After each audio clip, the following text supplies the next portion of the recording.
আমরা দেখতে পাই যখন বিএনপির এমপি মন্ত্রীগুলো কুফরি বক্তব্য দেয় তখন বাংলাদেশের সূর্য সন্তান একমাত্র আল্লামা আব্বাস হুজুর সর্বপ্রথম তাদের লাগাম টেনে ধরে।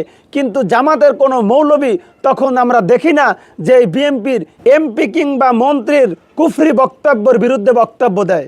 রাজনৈতিক স্বার্থে জামাত বিএনপির বিরোধিতা ঠিকই করে, কিন্তু যখন বিএনপির এমপিগুলো বিএনপির মন্ত্রীগুলো কুফরি করে আল্লাহর হাবিব মুহাম্মদ সাল্লাল্লাহু আলাইহি সাল্লামের সম্মান সুমহান মর্যাদার বিরুদ্ধে বক্তব্য দেয়, তখন এই জামাতের ভণ্ড হারামজাদা প্রতারক মৌলবীগুলো কিংবা ভণ্ড নেতাগুলো বিএনপির বিরুদ্ধে কোনো বক্তব্য দেয় না, বিএনপির সেই কুফরি বক্তব্যের বিপক্ষে কোনো বক্তব্য দেয় না। এতেই বোঝা যায় জামাত যে বিএনপির বিরোধিতা করে সেটা করে দলীয় স্বার্থে, রাজনৈতিক স্বার্থে, ব্যক্তি স্বার্থে, ইসলামের স্বার্থে করে না।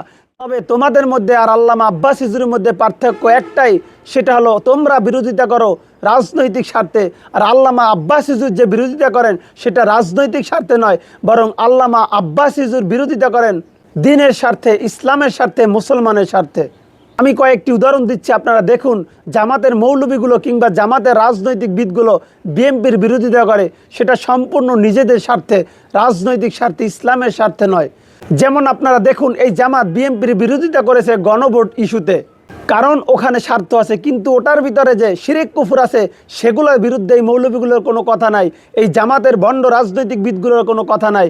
এরপরে তারা বিএনপির বিরোধিতা করেছে সংবিধান সংস্কার হবে কি হবে না, এখানেও রাজনৈতিক ফায়দা আছে, অথচ সংবিধানের ভিতরে যে কুফর শিরক আছে সেগুলোর বিরুদ্ধে তাদের কোনো কথা নাই। এই মৌলবী কিংবা সেই দলের রাজনৈতিক বিদগুলো সেগুলো নিয়ে কোনো কথা নাই। এরপরে আমরা দেখেছি সংসদে বাজেট নিয়ে কথা বলে, ঘন্টার পর ঘন্টা, দিনের পর দিন বাজেট নিয়ে কথা বলে পক্ষে বিপক্ষে। আমি মনে করি এটাও তাদের রাজনৈতিক স্বার্থ। তাহলে আপনারা দেখুন এই জামাত বিএনপির যতগুলো বিরোধিতা করেছে, যত ইস্যুতে বিরোধিতা করেছে, প্রতিটির পিছনে রাজনৈতিক স্বার্থ আছে। যেটার পিছনে রাজনৈতিক স্বার্থ নাই, জামাত বিএনপির বিরোধিতা সেটার ক্ষেত্রে করে না। এরপরে আসুন, যেই বিষয়টাকে কেন্দ্র করে ওসামা আল্লামা আব্বাস হুজুরকে দালাল বলার চেষ্টা করেছে, এখানেও রয়েছে রাজনৈতিক ফায়দা, রাজনৈতিক স্বার্থ। এখন আল্লামা আব্বাস হুজুর জামাতিদের পক্ষে হয়ে সাফাই কেন গাইলেন না, সেজন্য আল্লামা আব্বাস হুজুর বিএনপির দালাল। কি হাস্যকর, কি অদ্ভুত বক্তব্য। অর্থাৎ তাদের পক্ষে কারো বক্তব্য না গেলেই সে বিএনপির দালাল, তাদের পক্ষে কারো বক্তব্য না গেলেই সে আওয়ামী লীগের দালাল, তাদের পক্ষে কারো বক্তব্য না গেলেই সে অমুক দলের দালাল, তমুক দলের দালাল। এটা তো আমরা দেখেছি পূর্বে যারা ছিল স্বৈরাচার সরকার তাদের অভ্যাস। তাহলে কি তোমরা সেই স্বৈরাচার সরকারের এই অভ্যাসটা নিয়েছো, যাকে তাকে দালাল ট্যাগ লাগাও? আসলে দালাল আল্লামা আব্বাস হুজুর না, দালাল তোমরাই। সেজন্যই দালালের চশমা চোখে পড়ে আসো বিদায়, সেজন্য সবাইকে শুধু নিজেদের মতো দালাল ভাবো। তাহলে রাজনৈতিক স্বার্থে জামাত বিএনপির বিরোধিতা ঠিকই করে, কিন্তু যখন বিএনপির এমপিগুলো বিএনপির মন্ত্রীগুলো কুফরি করে আল্লাহর হাবিব মুহাম্মদ সাল্লাল্লাহু আলাইহি সাল্লামের সম্মান সুমহান মর্যাদার বিরুদ্ধে বক্তব্য দেয়, তখন এই জামাতের ভণ্ড হারামজাদা প্রতারক মৌলবীগুলো কিংবা ভণ্ড নেতাগুলো বিএনপির বিরুদ্ধে কোনো বক্তব্য দেয় না, বিএনপির সেই কুফরি বক্তব্যের বিপক্ষে কোনো বক্তব্য দেয় না।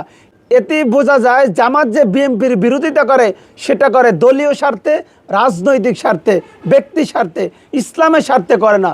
যদি ইসলামের স্বার্থে জামাত বিএনপির বিরোধিতা করত, তাহলে বিএনপির এমপিগুলো মন্ত্রীগুলো যখন কুফরি বক্তব্য দেয় তখন সেটারও তারা প্রতিবাদ করত।